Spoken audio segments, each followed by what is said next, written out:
तो मूवी की शुरुआत होती है जहां हमें एक लड़की की डेड बॉडी दिखाई जाती है जिसका नाम एना फ्रिट्ज होता है। वो एक पॉपुलर एक्ट्रेस होती है जिसकी एक पार्टी में अचानक से डेथ हो गई होती है।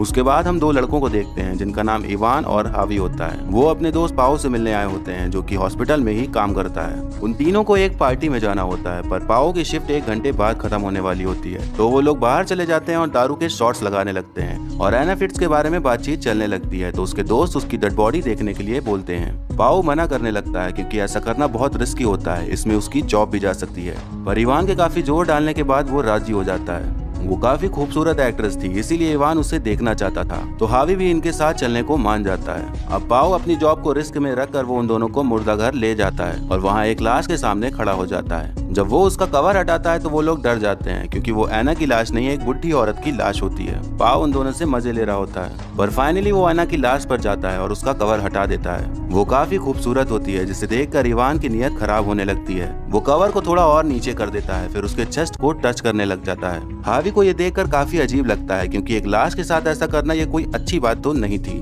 पर इवान हावी को भी उसका चेस्ट छूने के लिए कन्विंस कर लेता है। इवान के अंदर का शैतान जागने लग जाता है और अब उसे एना की डेड बॉडी के साथ सेक्स करने की इच्छा होने लगती है। हावी उसकी बात से एग्री नहीं करता, पर पाओ बताता है कि उसने पहले भी एक डेड बॉडी के साथ सेक्स किया है, वो 18 साल की थी। इवान कहता है कि हमें ऐसा मौका कहाँ मिलेगा कि किसी फेमस इंसान के साथ सेक्स करने मिले। हावी इन लोगों की बातें नहीं मान रहा होता, पर वो उनके दोस्त होते हैं तो भले ही वो खुद कुछ न करे पर उसे साथ तो देना ही था। वो लोग फिर ड्रग्स करते हैं और हावी और पाओ दूसरे रूम में चले जाते हैं और वहाँ इवान एना की बॉडी के साथ सेक्स करना स्टार्ट कर देता है, या फिर कह सकते हैं कि उसका रेप करना स्टार्ट कर देता है। फिर उसके करने के बाद पाओ करने के लिए जाता है। जब वो कर रहा होता है तभी एना की आंखें खुल जाती हैं और वो जिंदा हो जाती है, पर पाओ को ये सब पता नहीं चलता। पर जब वो देखता है तो उसकी एकदम समझ जाइए क्या बोलना चाह रहा हूँ मैं, उसकी चीख सुन के हावी और इवान उसके पास आते हैं। पाओ उनको बताता है कि एना जिंदा हो गई है। अब इवान और पाओ को टेंशन हो जाती है क्योंकि उन्हीं दोनों ने उसका रेप किया होता है, तो वो कहीं पुलिस को न बता दे, इसीलिए वो उसको मारने का प्लान बनाने लगते हैं और वहीं हावी उसको जाकर कपड़े पहना देता है। हावी इन लोगों के प्लान से एग्री नहीं करता और बोलता है कि तुम लोग ने जो उसका रेप किया है अब तुम्हें सजा भी भुगतनी ही होगी।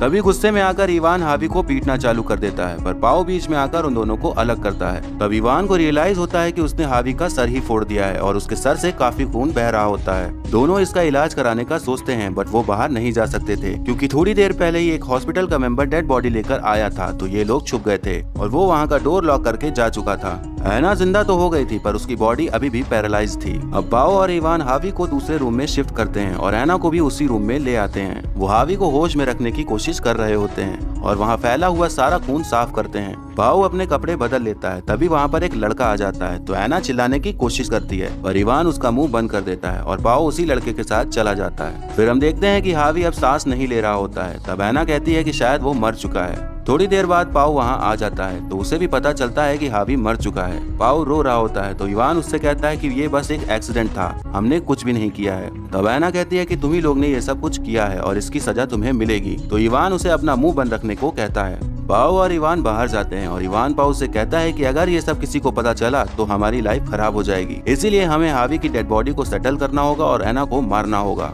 तभी एना अपने स्ट्रेचर से गिरकर हावी के डेड बॉडी के पास जाती है और उसका फोन निकालकर किसी को फोन लगाने लगती है, पर तभी इवान वहां आ जाता है और उससे फोन छीन लेता है। वो जब कॉल हिस्ट्री चेक करता है तो पता चलता है कि उसने किसी को कॉल लगाया था, पर बात नहीं हो पाई। पाओ और इवान अब एना को कहीं और ले जा रहे होते हैं, तभी हावी का फोन बजने लगता है जो कि इवान के पास होता है। जैसे ही वो कॉल उठाता है तो एना फादर हेल्प मी चिल्लाने लगती है, पर तभी पाओ उसका मुंह बंद कर देता है। जब उस टाइम एना ने फोन लिया था तो उसने अपने फादर को कॉल मिलाया था, पर इवान उनसे कह देता है कि वो रॉन्ग नंबर है और गलती से मिल गया था। इवान फिर एना को जोर का थप्पड़ मारता है और कहता है कि तुम कुछ टाइम पहले लाश ही थी, अब फिर से लाश ही बनने वाली हो। इतना कहकर वो बाहर कंटेनर लाने चला जाता है हावी की लाश को ठिकाने लगाने के लिए, और यहीं पाओ एना के हाथ पैर बांधने लगता है। तब एना पाओ से कहती है कि तुम्हें इवान की बात मानने की जरूरत नहीं है, उसी ने ही हावी का खून किया है और 1 नंबर का झूठा आदमी है। बट पाओ उसकी बातों को नहीं मानता। तब एना बताती है कि जब तुम उस टाइम लड़के के साथ चले गए थे तब इवान ने ही हावी का गला घोटकर उसे मार डाला था। पाओ थोड़ा सोचता है पर वो फिर एना के मुंह पर टेप लगाकर चला जाता है। वो हावी की लाश को साफ कर रहा होता है, तभी एना उस बात का फायदा उठाकर भिजते हुए वहाँ से निकल जाती है। उसके बाद जब इवान कंटेनर लेके आता है तो वो पाओ को बताता है कि एना वहाँ से गायब है। वो दोनों एना को ढूंढने लगते हैं। एना वहाँ से खिसकते हुए एलिवेटर के अंदर आ जाती है और वहाँ से निकलने लगती है, पर तभी इवान वहाँ आकर एलिवेटर का दरवाजा बंद होने से रोक लेता है और एना को घसीटते हुए वापस लेकर जाता है। पाओ इवान से पूछने लगता है कि क्या तुमने हावी को मारा था? तो वो कहता है कि हाँ, वो तो एक एक्सीडेंट था। पर पाओ कहता है कि नहीं, तुमने उसका गला दबाकर उसे मारा था। तब इवान थोड़ा हिचकिचाता है और पाओ से कहता है कि तुम ऐना की बातों पर यकीन करना बंद करो। वो दोनों सोचने लगते हैं कि ऐना को कैसे मारा जाए कि सबूत भी ना मिले।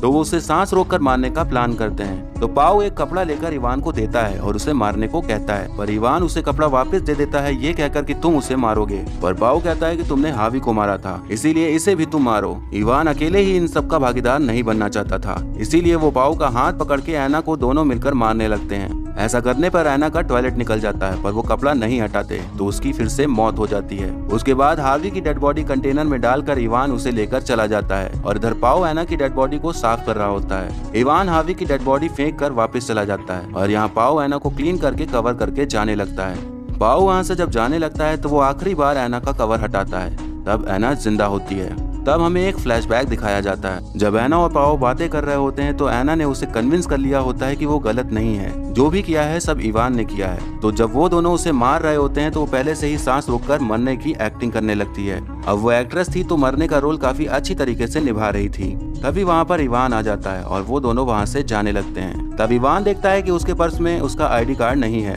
तो वो वापस से मुर्दा घर में जाने लगता है। पर पाओ उसे जाने से रोकता है, पर वो रुकता नहीं और जैसे ही अंदर जाता है तो उसे ऐना जिंदा दिखाई देती है। वो ये देखकर समझ जाता है कि पाओ उससे मिला हुआ है, तो वो पाओ का गला दबाने लगता है। पर उसने ऑलरेडी अपने एक फ्रेंड को मार दिया होता है, तो वो उसे छोड़ देता है। लेकिन तभी ऐना इवान के गले में कैंची मार के उसका गला फाड़ देती है और वो कुछ ही देर में मर जाता है। पाओ कहता है कि हमें ऐसा नहीं करना चाहिए था, पर तभी ऐना उसको भी कैंची से मार मार के मार डालती है और वहीं पर बैठ जाती है और मूवी यहीं पर खत्म हो जाती है। तो दोस्तों, इस मूवी में आप देखते हैं कि जो लड़कियां होती हैं वो जिंदा तो सेफ नहीं ही रहती, पर मर जाने के बाद भी उन्हें हवसी दरिंदे छोड़ते नहीं हैं। तो ये था explanation corpse of Anna Fritz movie का। आपको कैसा लगा कमेंट करके जरूर बताइएगा।